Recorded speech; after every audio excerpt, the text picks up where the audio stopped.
I wander through each charted street, near where the charted Thames does flow, and mark in every face I meet marks of weakness, marks of woe.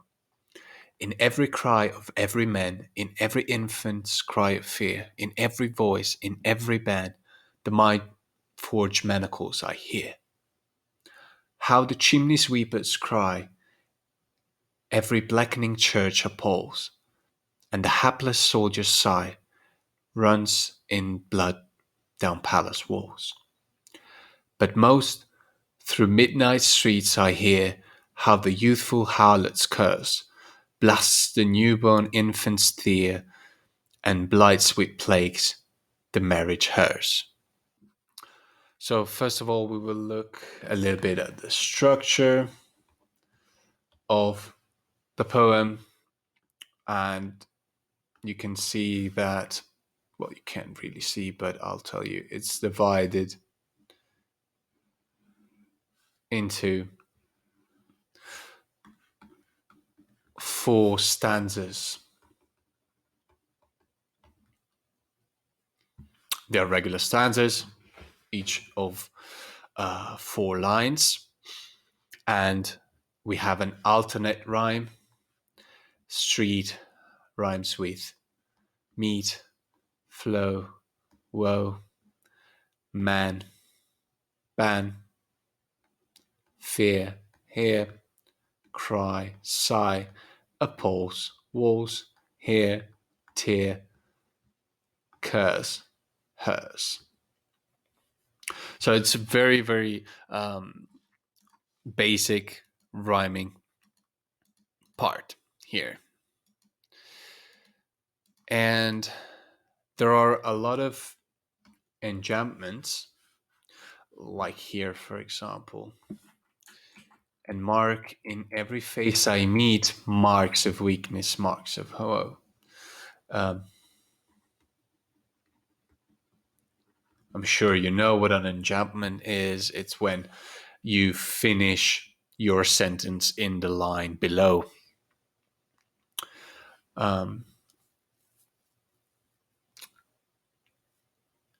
What about the rhythm of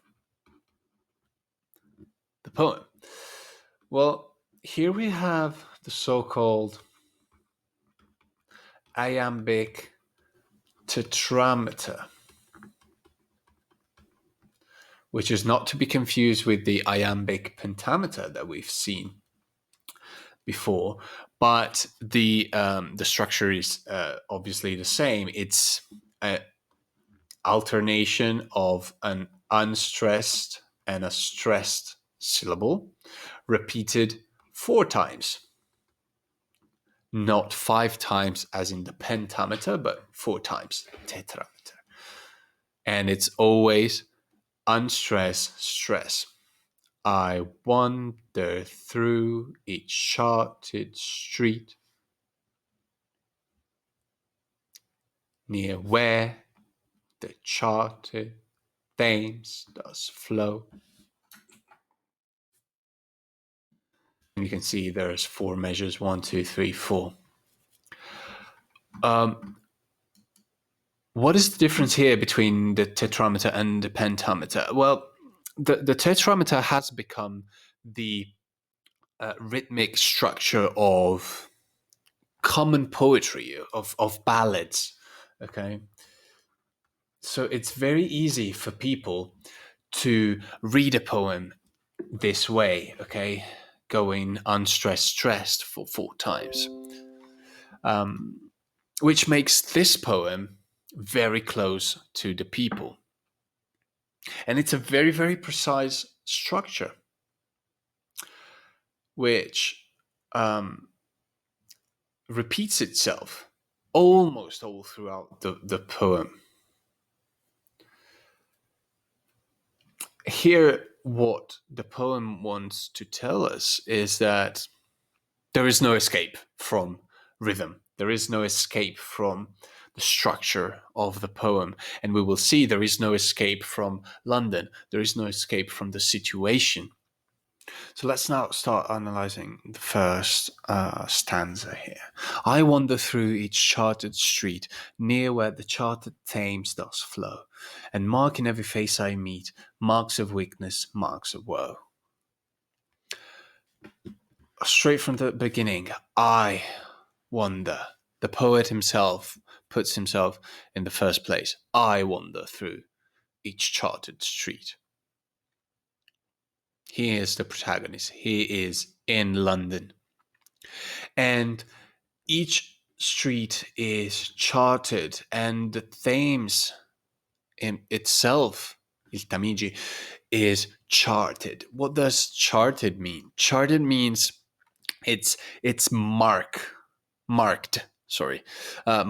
by the government. If something is charted, it's put on paper. It has an economic value. It has a sense of negotiation. Okay, even the river that flows to London is subject to the government. Okay, so this is a very, very important adjective, charted. Okay, messo sulla carta. Usually a map, a road is charted, but not a river. Or not the streets. The streets are marked. So the poem wanders through each of these streets near where the charted Thames does flow. And what happens? Another very important verb here. I mark. Again, to mark connects you to the sense of sight. Okay, but you mark something. You write it down. You note it. So the poet marks in every face marks of weakness, marks of woe. And here we have this alliteration, marks of weakness, marks of woe. And we have a flow here of the poem, of this line. To mark as a verb, but also mark as a noun, marchi, un segno, something that cannot be deleted.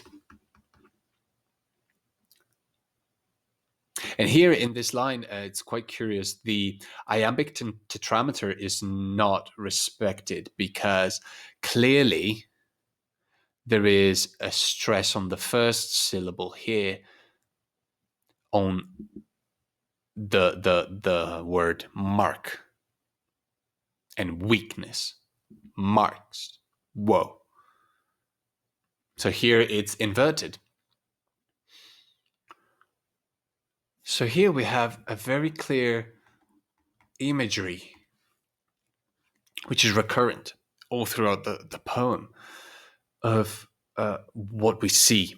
The streets are charted, but the poet marks in every face. He sees people, he sees the signs of weakness in people and the signs of woe. Woe is another word for pain and suffering. Okay. And then we have, the imagery is repeated in the second stanza. In every cry of every man, in every infant's cry of fear, in every voice, in every band, the mind-forged manacles I hear. This is a wonderful, wonderful line, probably Blake's most famous line. But again, imagery and repetition, anaphora. We have seen this before. In every cry of every man, in every infant cry of fear, in every voice, in every band.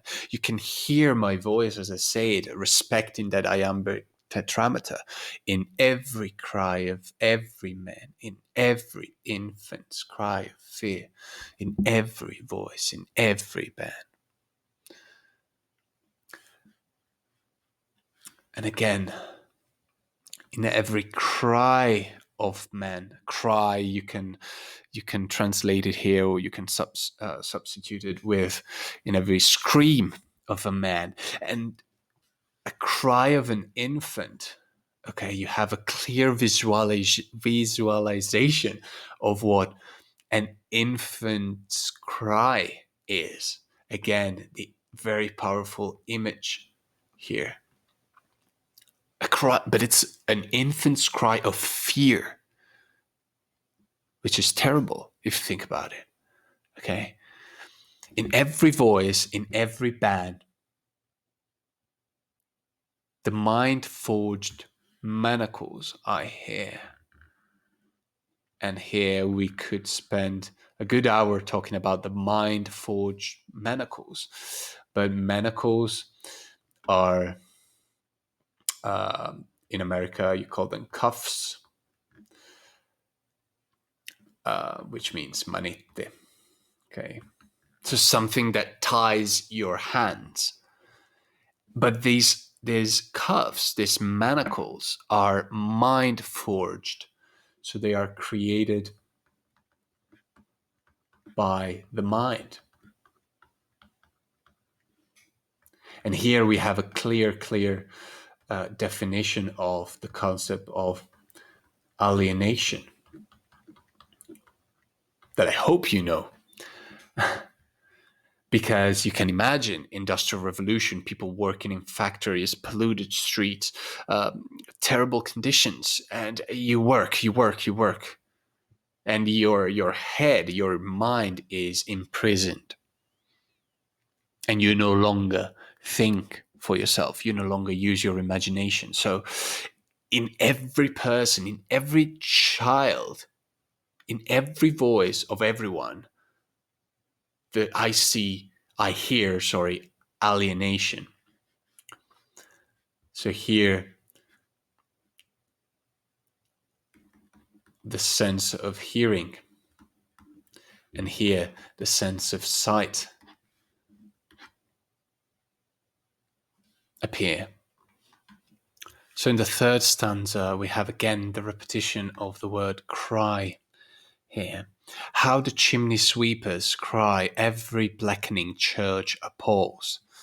And here we have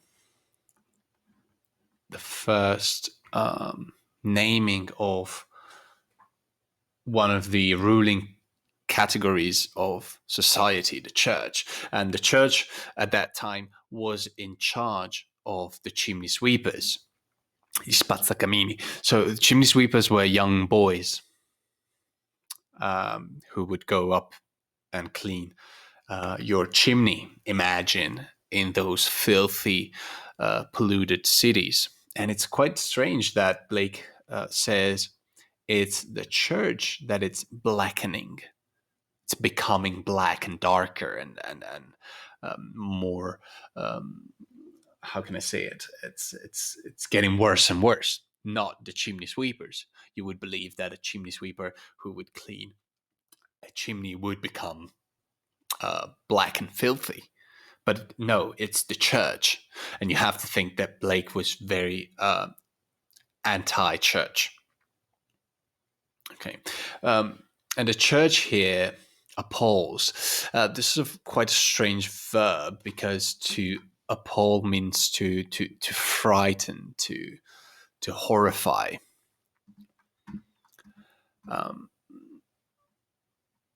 So yeah.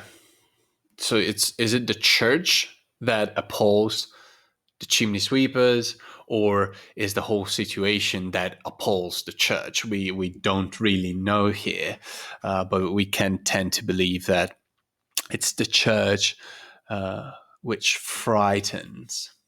Okay, sorry. Spaventare the chimney sweepers. And then the poet goes on and he says, and the hapless soldier's sigh runs in blood down palace walls. So not only the church is oppressing people, but even the palace, the government itself, is oppressing. And who are they oppressing? They are oppressing hapless soldiers, hapless, helpless. helpless soldiers, but the sigh, the sigh is il sospiro, okay? So it's almost another image, like the cry. We now have the sigh, which rhymes with it. So the sigh of soldiers runs in blood down palace walls. This is a very, very powerful image. The image of blood running down on the walls of the palace. But most, says the poem, through midnight streets I hear how the youthful harlot's curse blasts the newborn infant's tear and blights with plagues the marriage hers. And now we have a third institution, marriage. What does the poet hear now? Again, sense of hearing, which permeates the whole poem. But most of everything, more than the chimney sweepers oppressed by the church, more than the blood of the soldiers running down the palace of the government, I hear how the young harlots, the young prostitutes, they curse, they send their curse, maledizione, no?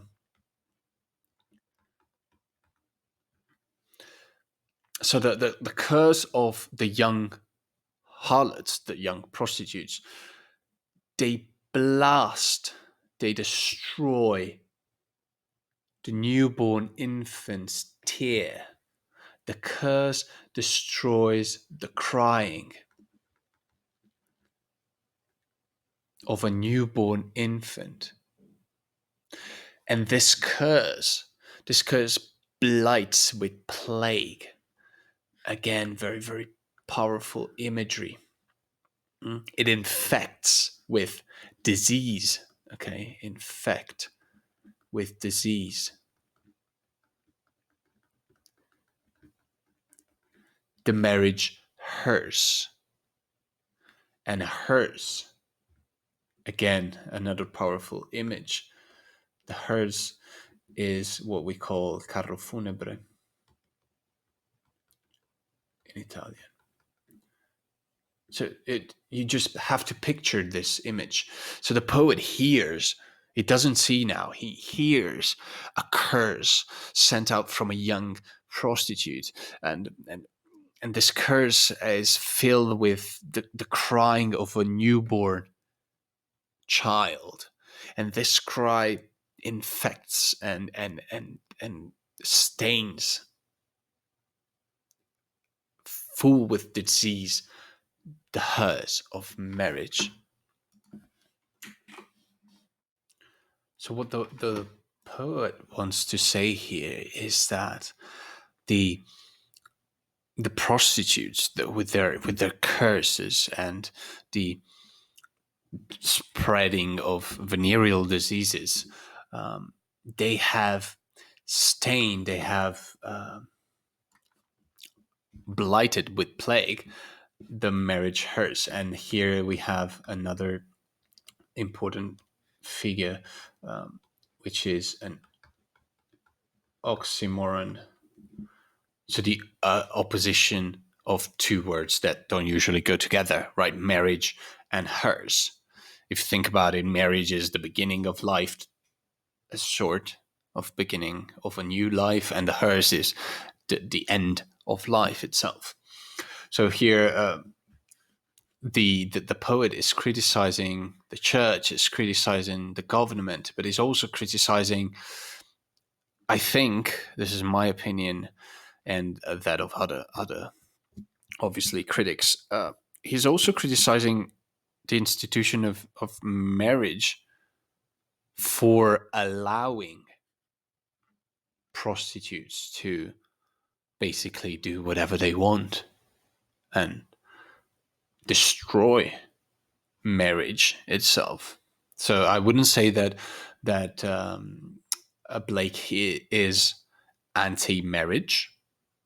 But I would say he believes in marriage, but he sees marriage now in London at that time as something that is blackening, as something that is becoming filthy and stained. So let's revise everything. 16 lines poem divided into four stanzas of 4 lines each. Alternate rhyme, A B A B. Iambic tetrameter, very important, and symmetry, which characterizes the whole poem. The title, London. Okay, London is a locus infernalis, and if you are familiar with the locus amenus of pastoral literature, you will see that they are opposites. Okay, it's not a place of love, of wonder, but it's a place of pain and fear. And the poem depicts the oppressive power of the main institutions on which power itself it's based on. Okay, so church, the government, and the institution of marriage. What are the themes here? So we have the first person narrator, which is quite important. We have the reality of poverty, which permeates the whole poem. We have the concept of alienation. We have the concept of disease, which I wrote incorrectly there, but that's fine. We have the concept of exploitation of people in factories. We have the senses, okay, sight and hearing,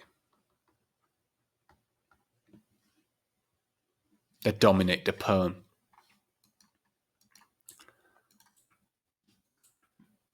We have the manacles, the shackles that your mind creates for itself. And here, the manacles are a visualization or a textualization of the single vision of the Enlightenment, of the previous movement.